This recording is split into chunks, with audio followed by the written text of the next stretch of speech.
Dame de beber, temas de espiritualidad por el padre José María Iraburu.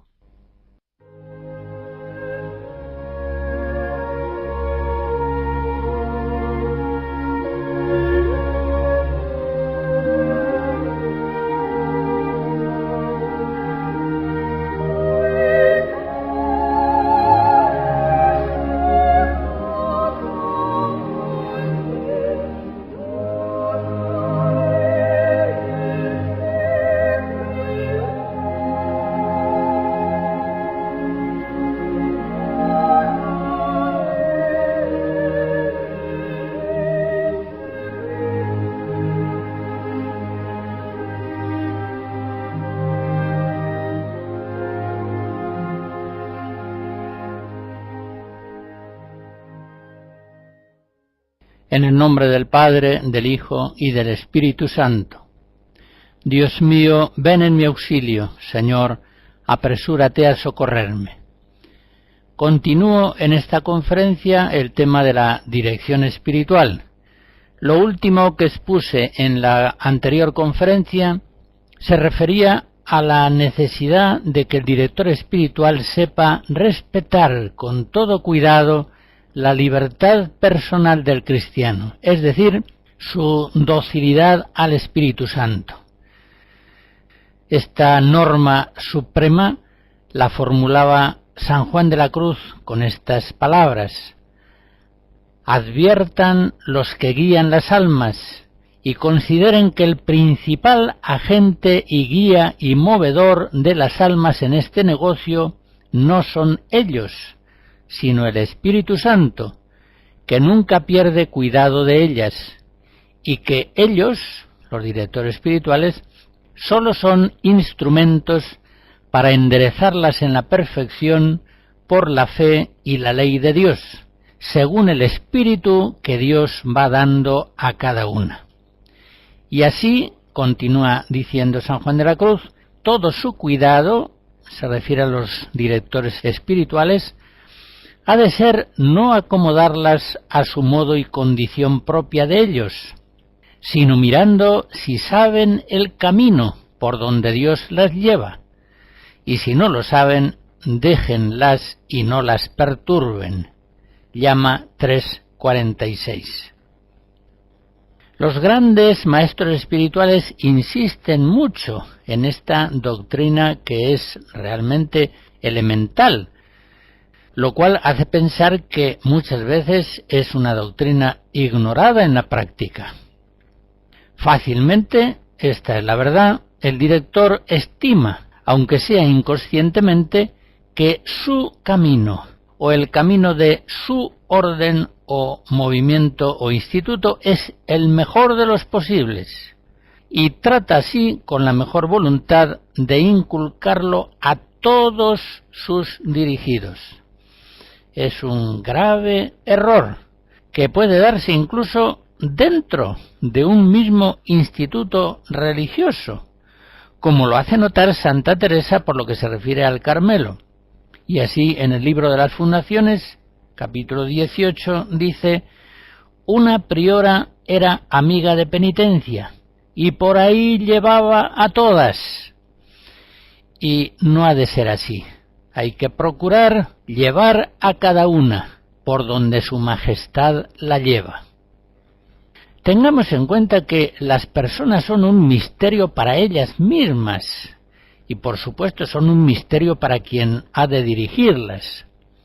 Solo Dios las conoce de verdad y solo Él conoce sus designios sobre cada una de ellas.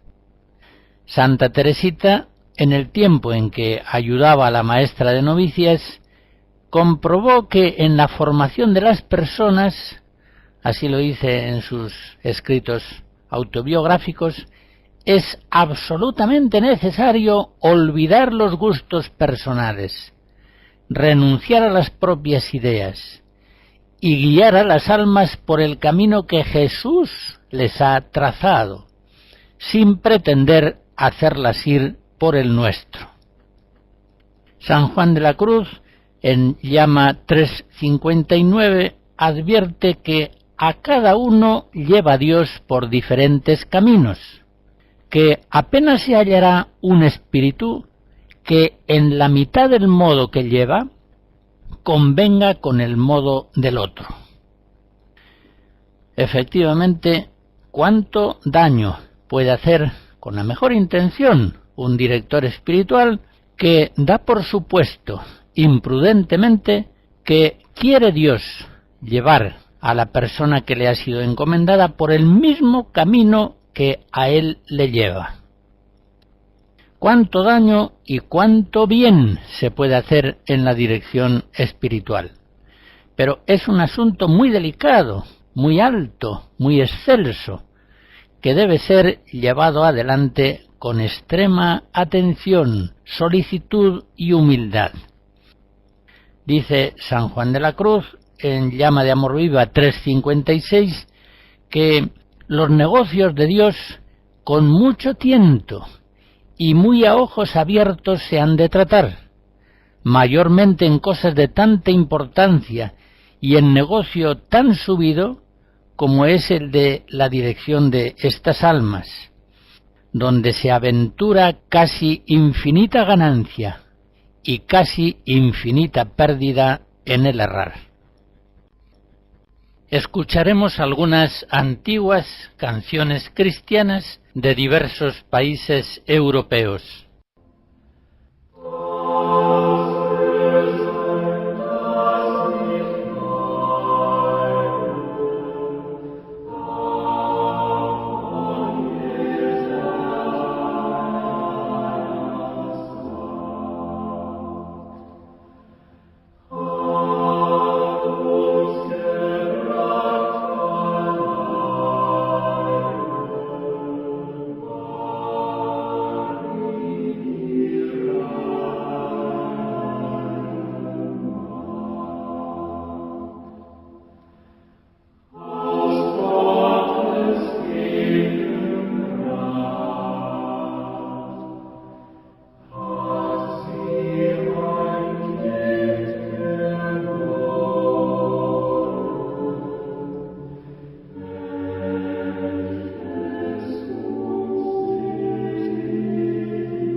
Pero vengamos ya a describir las actitudes principales que debe mantener el dirigido. En primer lugar, debe ofrecer una voluntad firme de santidad. Pretender la santidad con todas las fuerzas del alma y por encima de cualquier otra cosa es lo primero que necesita el cristiano que acude a la dirección espiritual. Si no va a la dirección con esta actitud, ¿qué es lo que en ella busca? ¿Qué otras cosas pueden buscarse en la dirección espiritual si no es una ayuda para cumplir esa vocación divina a la plena santidad? Si esa voluntad de santidad falta en el cristiano, el director deberá dedicarse antes que nada a suscitarla. Pero si no lo consigue en un tiempo prudencial, es posible que convenga a veces renunciar a esa dirección. Tengamos en cuenta que la mies es mucha y los operarios pocos, Mateo 9, y que estos operarios deben mirar bien cómo invierten sus fuerzas limitadísimas en el orden del servicio pastoral, no deteniéndose largamente, como dice Jesús, Lucas 10, a saludar por el camino, y evitando igualmente toda palabra ociosa. ¿Cuántas entrevistas reiteradas una y otra vez de dirección espiritual son perfectamente inútiles cuando el cristiano no busca en ellas realmente la santidad? Son a veces palabras ociosas, de esas palabras que habrá que dar cuenta de ellas en el día del juicio, Mateo 12. En segundo lugar, debe haber en el dirigido espíritu de fe para ver a Cristo en su director. El espíritu de fe para ver al buen pastor en el director puede estimarse como la segunda condición más importante.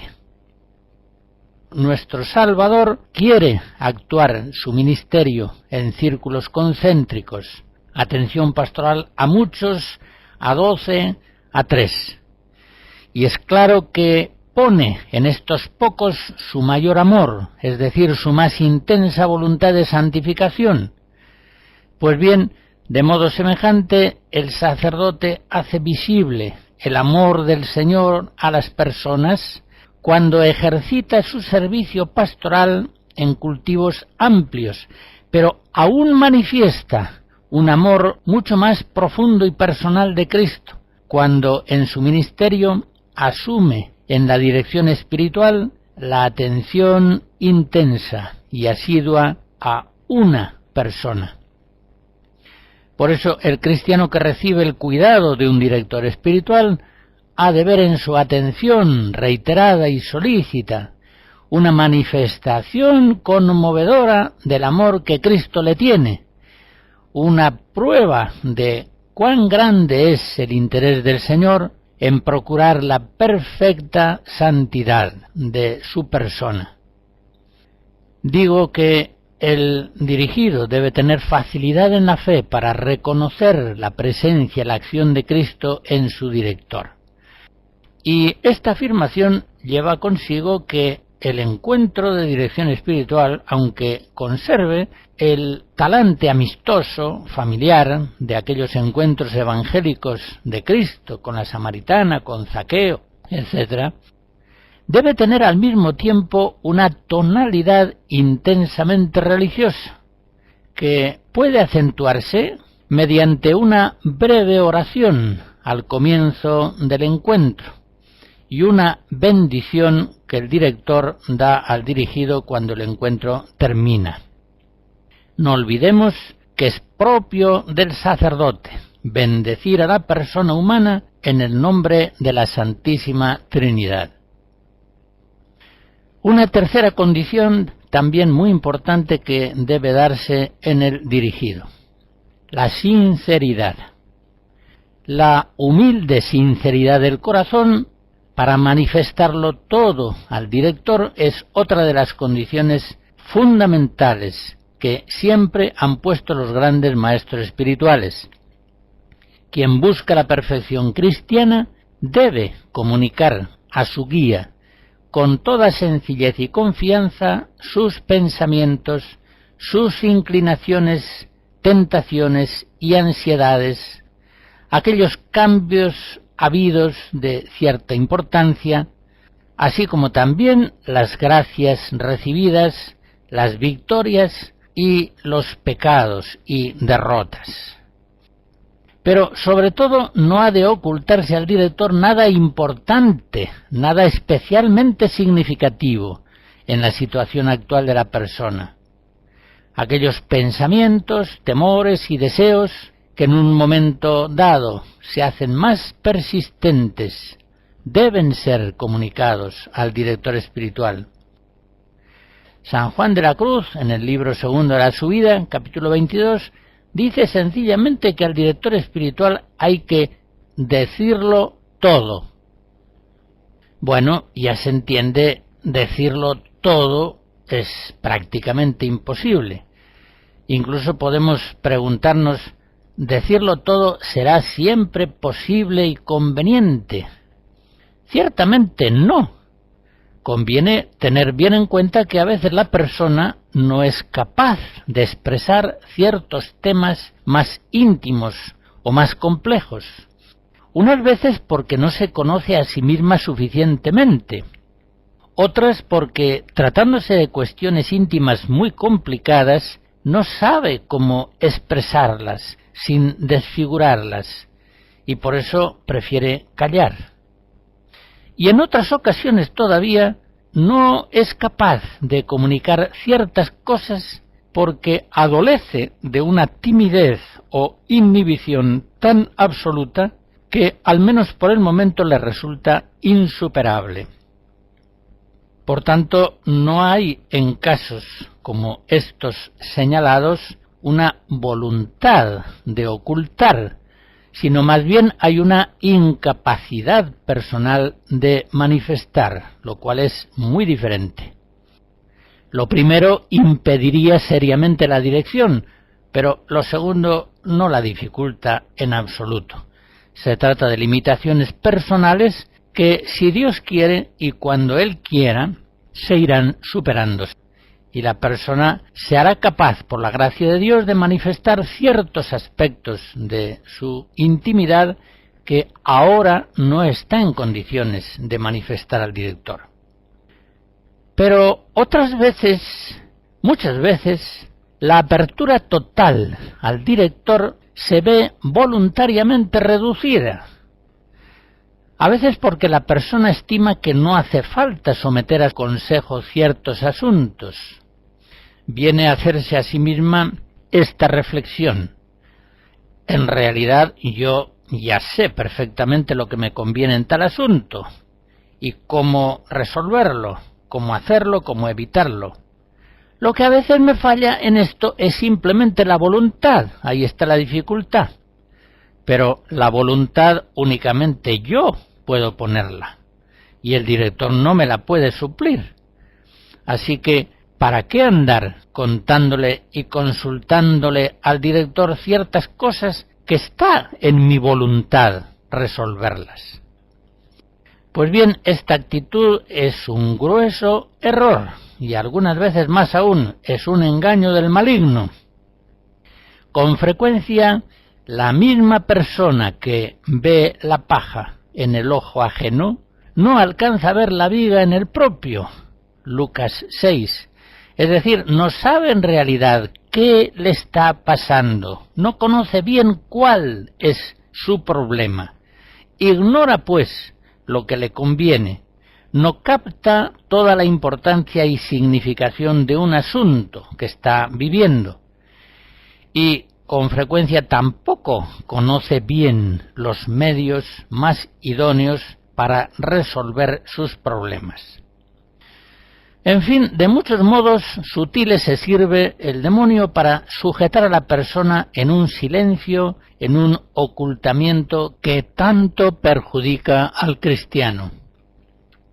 Cuántos pensamientos que parecen inocuos o incluso meritorios son, sin embargo, como negros moscardones que introduce el diablo en la conciencia del cristiano para desanimarlo, para quitarle la paz y sobre todo para distraer su atención de aquello que es central.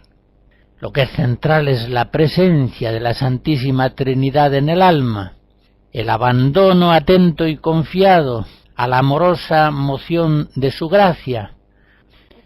Por no manifestar a tiempo al director espiritual tantos pensamientos vanos y nocivos, pueden estos perturbarnos durante años, unas veces en torno a verdaderas o supuestas limitaciones personales.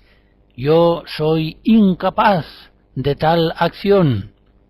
Otras veces en torno a aparentes solicitudes apostólicas. Habría que hacer tal obra, pero ¿cómo? ¿Cuándo? ¿Con quién?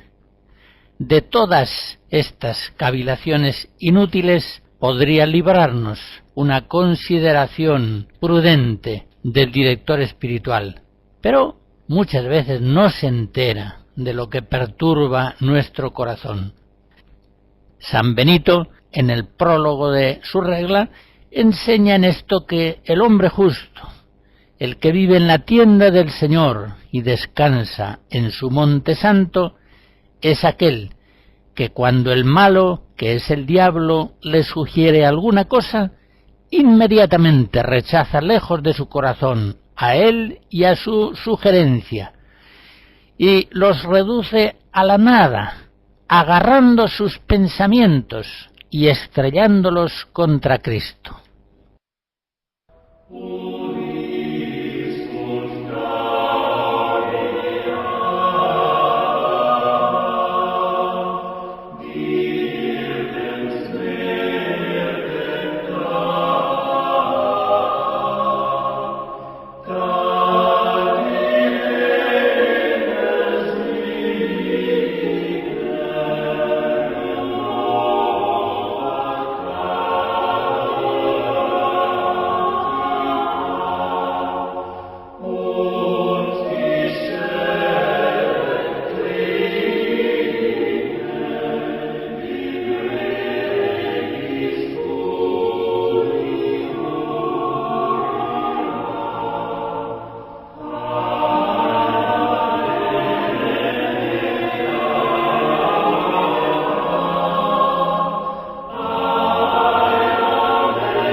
Una cuarta disposición fundamental en aquel que recibe dirección espiritual es la obediencia, la docilidad a las indicaciones del director espiritual.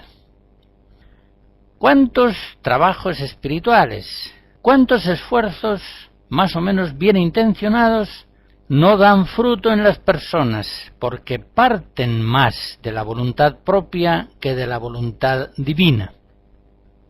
Los que así caminan en su vida espiritual, ateniéndose ante todo y casi exclusivamente a su propio juicio y voluntad, muchas veces, como dice San Pablo en 1 Corintios 9, corren como a la aventura y luchan como quien azota el aire.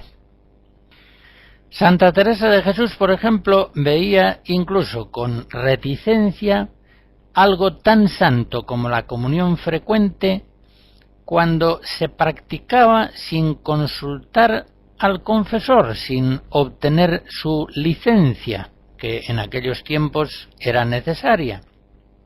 Y de una señora concreta, que era de comunión diaria, que Santa Teresa conocía, pero que no quería sujetarse a confesor fijo, es decir, a un director espiritual, Santa Teresa decía en el libro Las Fundaciones, capítulo 6, quisiera más verla obedecer a una persona que no tanta comunión.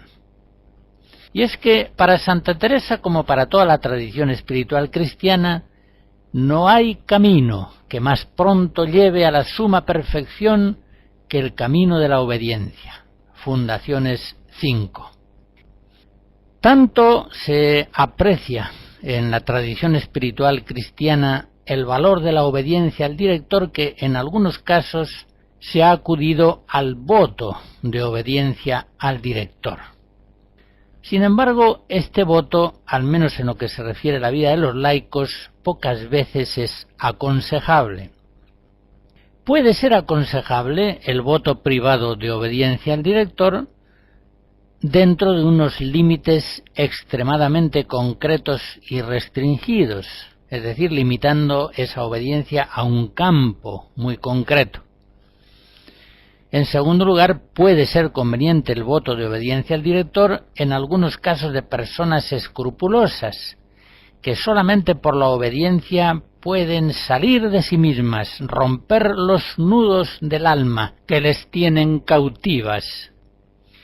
Y en tercer lugar, puede convenir el voto privado de obediencia al director en ciertas personas de altísima vida espiritual, que de este modo quieren consumar el sacrificio total de su voluntad propia. Así Santa Teresa de Jesús, por ejemplo, hizo voto privado de obediencia al padre Gracián. Así lo refiere en una cuenta de conciencia. Y lo mismo hizo Santa Juana de Chantal en referencia a su maestro San Francisco de Sales. En el caso de los laicos, vuelvo a ellos, estimo que no conviene normalmente que la apertura confiada que les lleva en la fe a un espíritu de obediencia hacia el director venga por el voto a cambiarse en un vínculo de obediencia estricta. Y más inconvenientes todavía ofrecerá esto si esa persona tiene familia y complejas responsabilidades sociales y económicas, ya que con ese voto privado de obediencia se podría dar lugar a problemas muy graves. En todo caso, vuelvo a insistir en la fuerza acrecentadora de la obediencia a la autoridad espiritual del director. Ya sabemos que la etimología de la palabra auctoritas es bien significativa. Auctor en latín hace referencia no solamente a lo que está en el inicio de una criatura, el autor, el creador, el productor, sino también hace referencia a lo que tiene capacidad para promover su acrecentamiento. Auctor augere. Augere en latín significa aumentar, acrecentar, engrandecer. Dicho lo mismo en otras palabras, la autoridad es una fuerza acrecentadora que las personas hacen suya por la obediencia. Esta verdad se nos muestra con la máxima claridad si pensamos en la autoridad de Dios, que es el autor supremo, la fuente de toda legítima autoridad. Pero también hemos de aplicar esa verdad, en su medida, a la obediencia referida a las autoridades que participan de la autoridad de Dios, el caso de padres, maestros, gobernantes, párrocos y directores espirituales. Desde luego se trata de formas muy diversas de autoridad, que a su vez se ejercen de muy distintos modos según la edad física o espiritual de las personas. Pero todas esas autoridades son participaciones reales de la autoridad divina, fuente de toda bondad y acrecentamiento, y por tanto todas esas autoridades son fuerzas acrecentadoras de las personas que las obedecen. Pues bien, esta gran verdad, el valor de la obediencia, es la que ha llevado a los maestros espirituales cristianos a aconsejar a los fieles la dirección espiritual, sean sacerdotes o religiosos, pero también si son laicos. Santa Teresa, por ejemplo, en el libro tercero de las Moradas 2, estima que, aunque no sean religiosos, sería gran cosa, como lo hacen muchos, tener a quien acudir para no hacer en nada su voluntad propia. ¿Cuántas veces sucede entonces que aquello que venía siendo imposible a una persona se le hace posible por la obediencia, por esta nueva gracia de Dios? Y ahí se cumple aquella frase de Santa Teresa: la obediencia da fuerzas. Fundaciones en el prólogo. San Francisco de Sales, en la introducción a la vida devota, recomendaba: haz que tu Padre espiritual ordene las obras de piedad que debes observar, porque así ellas serán mejores y poseerán doble gracia y bondad, una por ellas mismas, pues son obras buenas, y otra por la obediencia que las ha ordenado y en virtud de la cual son hechas. Así pues, y cito ahora a San Juan de Ávila en su carta 220, aprovéchese el cristiano de la obediencia a voluntad ajena y comprobará que anda Dios en la tierra para responder a nuestras dudas, para encaminar nuestra ignorancia y para dar fuerza a los que, obrando por nuestra voluntad, no teníamos fuerza para ello.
Quiero recordar ahora una distinción importante.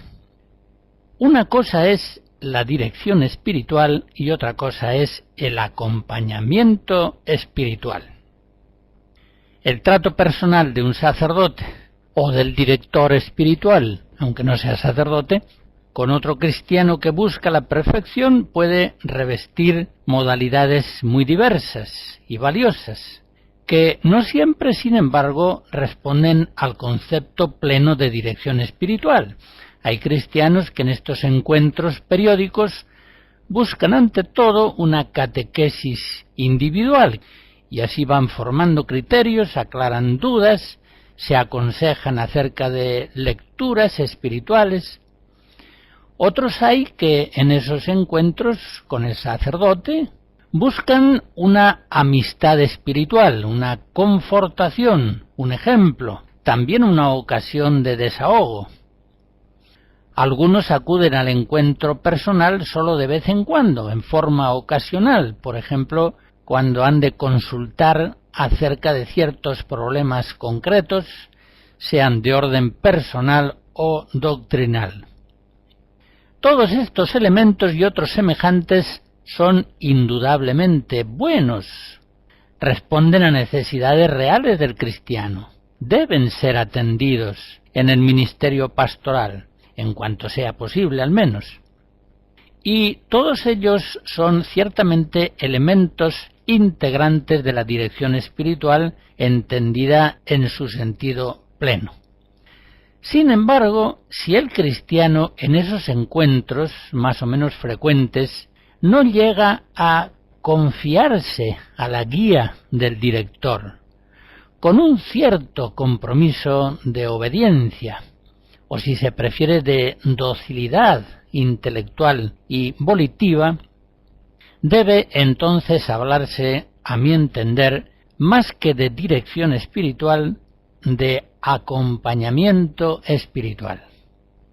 Y notemos que, de hecho, este término acompañamiento y el planteamiento relacional que implica suelen ser hoy bastante más frecuentes que el de la dirección espiritual en su sentido estricto. Y esto sucede en parte porque al haber pocos sacerdotes, estos no tienen tiempo para llevar una dirección plena, asidua de una persona, y a veces no pueden hacer más que acompañarles espiritualmente con encuentros esporádicos. Y otras veces la dirección espiritual toma forma de acompañamiento por falta de espíritu de obediencia en las personas que buscan la guía espiritual. Como se ve, las causas posibles de que el acompañamiento hoy prevalezca con frecuencia sobre la dirección espiritual son causas muy diversas y de muy distinta calidad espiritual. Desde luego, esto hay que reconocerlo, el acompañamiento está mucho más próximo al espíritu de nuestro tiempo que la dirección espiritual.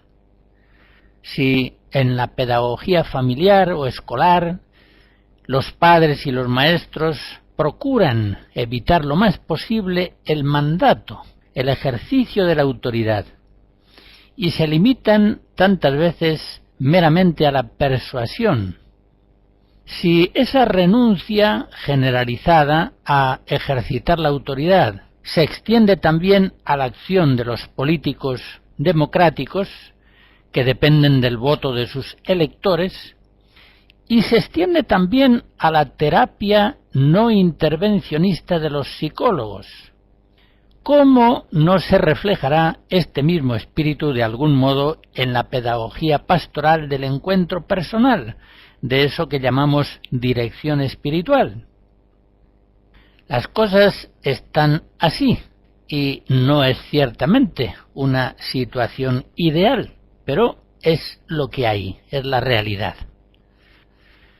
Podemos preguntarnos, ¿no será incluso prudente en muchas ocasiones que el sacerdote se limite al acompañamiento, cuando prevé que se quebraría ese vínculo pastoral con una persona si le propusiera a ésta una guía de una dirección espiritual plena que implica cierto modo de obediencia?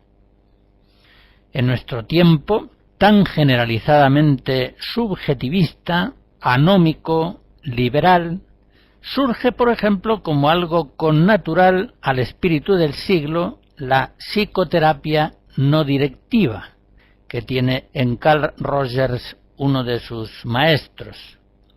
Se trata de una psicología humanista y existencial que, partiendo de un considerable optimismo antropológico, el hombre en el fondo es bueno, se enfrenta al mismo tiempo con la psicología conductista y también con el pesimismo freudiano, propio del psicoanálisis. En esta escuela de psicología no directiva, el diálogo terapéutico no intervencionista, ayudado en lo posible por la dinámica de grupos, pretende la liberación y el perfeccionamiento de la persona, pero absteniéndose por completo de valoraciones moralistas y aún más absolutamente de todo mandato o consejo.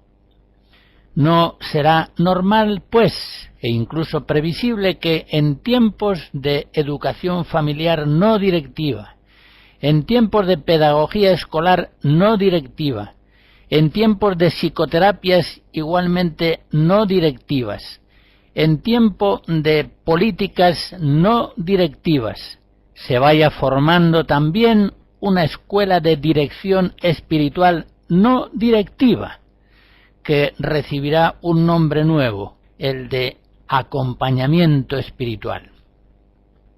Lo decíamos al principio de nuestras conferencias sobre la dirección espiritual.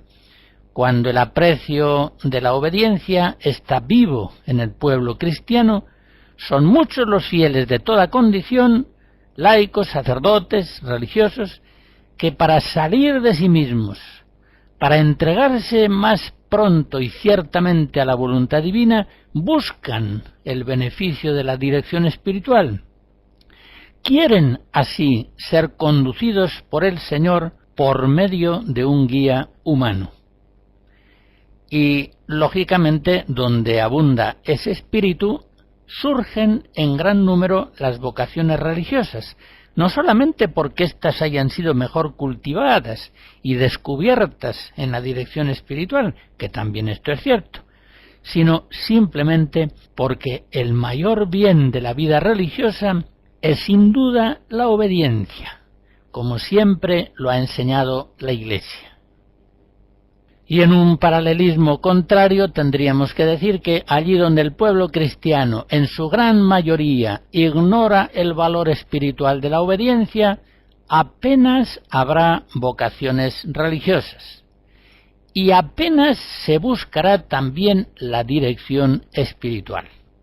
Esta, al menos en su forma plena, se dará muy escasamente. y casi siempre que se dé será en forma de acompañamiento espiritual. Pero volvamos a las afirmaciones básicas. El acompañamiento espiritual en sus diversas modalidades es algo pastoral y espiritualmente muy bueno. Puede ayudar mucho a una persona en su camino espiritual. Y en todo caso es lo mejor que hoy puede hacerse en no pocas ocasiones concretas al servicio espiritual de una persona. A veces, eso sí, cuando el director se ve excesivamente afectado por los tópicos no directivos, es posible que el acompañamiento adolezca de algunas deficiencias, o si se quiere, carencias, que le quitarán sin duda mucha eficacia pastoral, formativa y santificante. La dirección espiritual es otra cosa. Es bastante más que el acompañamiento espiritual, aunque por supuesto incluye todos los valores propios del acompañamiento. Y la diferencia profunda está ante todo en la obediencia. Los grandes santos y maestros de la tradición católica han entendido en clave de obediencia el valor de la dirección espiritual. Recuerdo, por ejemplo, unas palabras de San Vicente Ferrer, a comienzos del siglo XV. Dice: «Es mucho de notar que el siervo de Dios, si tuviese un maestro que le instruyese o enseñase, por el consejo y orden del cual se rigiese, y cuya obediencia, así en cosas grandes como pequeñas, con rigor siguiese, con mayor facilidad y en más breve tiempo podría llegar a la perfección que si él propio se quisiese aprovechar a sí mismo, aunque para esto tenga el mejor y más agudo entendimiento y los mejores y más espirituales libros». Y digo más, continúa San Vicente, que Cristo, sin el cual no somos poderosos para hacer cosa alguna, jamás en tal caso concederá su gracia y favor al que tiene quien le pueda instruir y guiar, y sin embargo lo menosprecia o hace poco caso de aprovecharse de tal guía, creyendo que harto suficientemente puede valerse de sí mismo y por sí solo puede rastrear y hallar lo que para su salvación le conviene. Esto lo dice en el Tratado Espiritual Sexto. Según esta concepción de la dirección espiritual, que sin duda es la de más larga tradición en la Iglesia, el director espiritual cumple todas las funciones que hemos señalado como propias del acompañamiento espiritual. Cumple el servicio de instrucción, consulta, amistad espiritual, estímulo, confortación, desahogo, etc. Pero desempeña además el director espiritual una función de guía, reconocida y buscada por el dirigido, que quiere positivamente ayudarse de este modo para salir de su propia voluntad y mantenerse siempre fiel en la voluntad de Dios providente. La dirección espiritual, en su sentido pleno, abre, pues, a los fieles religiosos y laicos un camino de perfección siempre recomendado por los santos y por la Iglesia, un camino que sólo puede recorrerse buscando la santidad con toda el alma, en espíritu de humildad, manifestando sinceramente todo lo que sea conveniente al maestro espiritual, sin fiarse de uno mismo, en un espíritu de fe, reconociendo con facilidad al Señor Jesucristo, nuestro Maestro, en aquel guía espiritual que Él nos ha dado.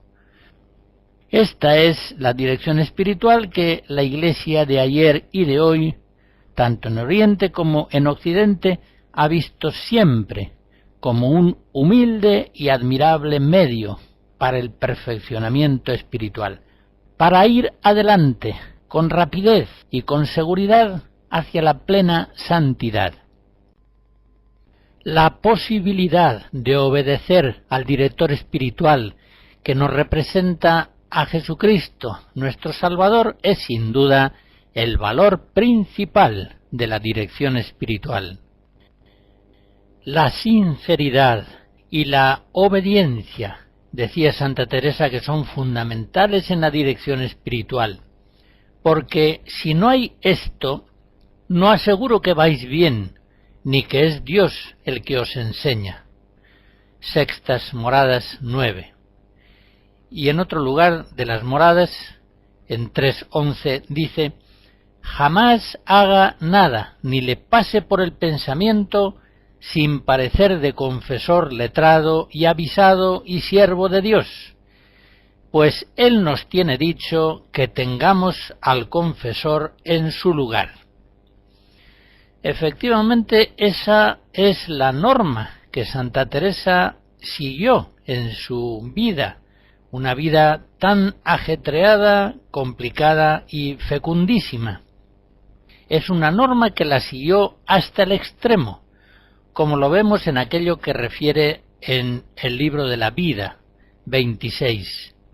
Allá dice: siempre que el Señor me mandaba una cosa en la oración, si el confesor me decía otra, me tornaba el mismo Señor a decir que le obedeciese, y después su Majestad le volvía a él para que me lo tornase a mandar.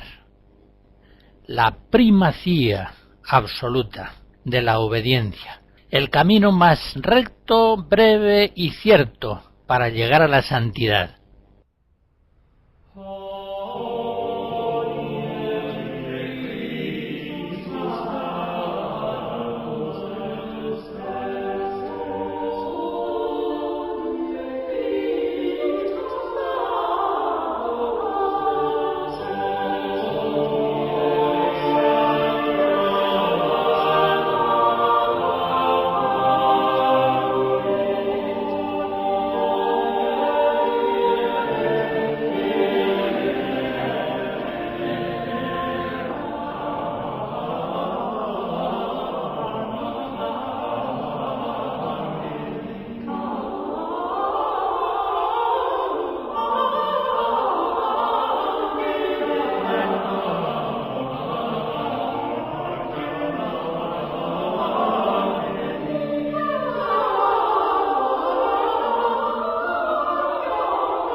Los temas que deben ser tratados en la dirección espiritual son tantos y tan variados que apenas admiten clasificación alguna. El director ha de ir tocándolos con una gradualidad prudente, mirando siempre las necesidades y las posibilidades concretas de la persona que se le confía. En todo caso, señalo aquí algunos temas fundamentales que deben ser tratados habitualmente en la dirección espiritual. En ella ha de hacerse una catequesis individualizada. Ha de formarse el pensamiento y la conciencia de las personas. Conviene orientar sus lecturas, resolver sus dudas doctrinales. Conviene también introducirles en la vida litúrgica, ayudarles a vivir la Eucaristía, el rezo de las horas, el sacramento de la penitencia, los tiempos litúrgicos, la devoción a la Virgen y a los santos, el rezo del rosario. Propio también del director espiritual es, ante todo, enseñar al dirigido a amar a Dios, enseñarle el arte de la oración, vivir en la presencia divina, cumplir en todo la voluntad de Dios providente. A él también le corresponde enseñar a amar al prójimo, a amarle en el trabajo, en la colaboración, en la amistad, en el perdón, la servicialidad, el apostolado, la limosna, la educación, la catequesis. Conviene también que el director espiritual le ayude a la persona a conocer, a reconocer los malos apegos desordenados de su voluntad, las desviaciones de su pensamiento, memoria, de sus sentimientos. Él ha de ayudarle a orientar bien la lucha ascética para vencer con la oración y el ejercicio de todas las virtudes la carne, el mundo y el demonio. El director ha de ayudar al dirigido en el discernimiento de su vocación personal y en el discernimiento de otras cuestiones importantes que vayan presentándose en su vida. Pero sobre todo el director siempre ha de estimular en la persona que se le confía la tendencia hacia la santidad perfecta, superando crisis, desalientos y cansancios. Sin duda que para un cristiano el tener un director espiritual bueno es un don grandísimo. Por eso hay que pedir a Dios y hay que procurar la gracia grande de un buen director espiritual. Pero también es cierto que mejor es no tenerlo que tenerlo malo, pues si un ciego guía a otro ciego, ambos caerán en el hoyo. Mateo 15. Sin embargo, también es cierto que basta con que el director sea un hombre bueno y de buena doctrina para que pueda hacer mucho bien en ese ministerio de dirección. Como decía San Juan de la Cruz, ¿es Dios tan amigo de que el gobierno del hombre sea por otro hombre que, y esto que sigue lo digo yo, aunque el director espiritual no sea del todo idóneo, del todo experto y competente, con tal de que sea humilde y bueno, con tal de que le ayude al dirigido a escapar de su propia voluntad, puede dar una dirección espiritual benéfica, santificante, ciertamente grata a Dios. La bendición de Dios Todopoderoso, Padre, Hijo y Espíritu Santo, descienda sobre ustedes y les guarde siempre. Amén.